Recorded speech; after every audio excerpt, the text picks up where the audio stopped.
नारेवाडीमधला जो काही प्रकार समोर आला त्यानंतर गावामध्ये आपण चर्चा करण्यासाठी आलात, काय माहिती आपल्यापर्यंत भेटली आणि काय चर्चा झाली?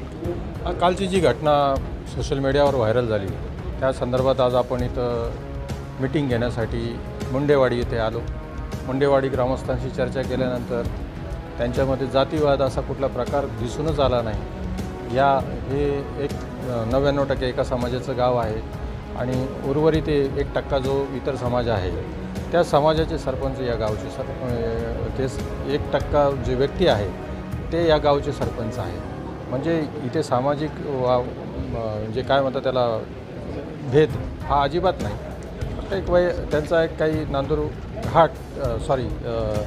फाटा इथे काही समाजकंटक त्रास देतात म्हणून त्यांनी त्या पद्धतीचा व्हिडिओ त्यांनी केल्याचं म्हणजे त्या दिवशी तो निर्णय झाल्याचं त्यांनी सांगितलं। परंतु त्याच्यामध्ये जात हा विषय नव्हता।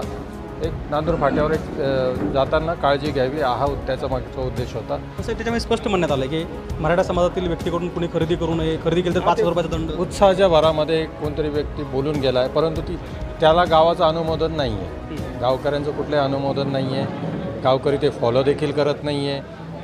हा व्हिडिओ साधारणतः 15-20 दिवसापूर्वीचा आहे। 15-20 दिवसामध्ये काही व्यक्तीला कोणी काही फाईन केलेलं नाही हे आणि तिथे काही जाणं कोणाचं बंद झालेलं नाही, तिथे लोक जातातच आहे आणि असं काहीच नाही। फक्त काल व्हिडिओ व्हायरल झाला म्हणून तो लक्षात आला, परंतु हे 20-22 दिवसापूर्वीचा व्हिडिओ आहे। पण यामुळे सोशल फॅब्रिक खराब होतं याच्याने सोशल फॅब्रिक निश्चितच खराब होत होतं, म्हणून आपण ते होऊ नये यासाठी आज मीटिंग ठेवली। लोकांचा चांगला प्रतिसाद आहे, नांदूर फाट्याचे पण जे लोक आहेत त्यांचाही चांगल्या पद्धतीचा प्रतिसाद आहे आणि यांच्यामध्ये संवाद आहे। ठीक आहे,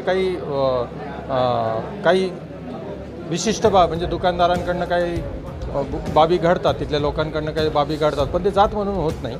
एक तिथला व्यवसायाचा भाग आहे, त्याच्यामध्ये त्या होत असतात किंवा हे ग्रामीण भागातले लोक थोडंसं छोट्या टाऊनमध्ये जातात शहरामध्ये, त्यामुळे ग्रामीण म्हणजे एक गावाकडनं आल्याचं फील तिथं त्यांना वाटतं आणि रेसेसिव्हनेस हा तिथं वाटतो, म्हणून त्यांनी ते व्हिडिओ केला। त्या दिवसाचं जो घटना घडली होती, परंतु तसं वातावरण या ठिकाणी नाही।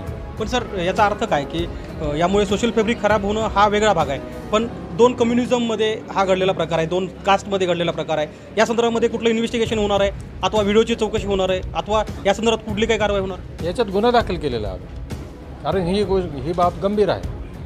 त्याच्यात गुन्हा दाखल केलेला आहे, आरोपीला देखील आम्ही ताब्यात घेतलेला आहे, त्याच्यावरही प्रतिबंधक कारवाई केलेली आहे। त्यामुळे आम्ही काही ही गोष्ट लाईटली घेतलेली नाही आहे, परंतु ते फक्त एक वैयक्तिक विषय आहे, गावाचा विषय नाही आहे हा। गावकऱ्यांचं त्याला अनुमोदन नाही आहे, गावकरी सगळे एकमताचे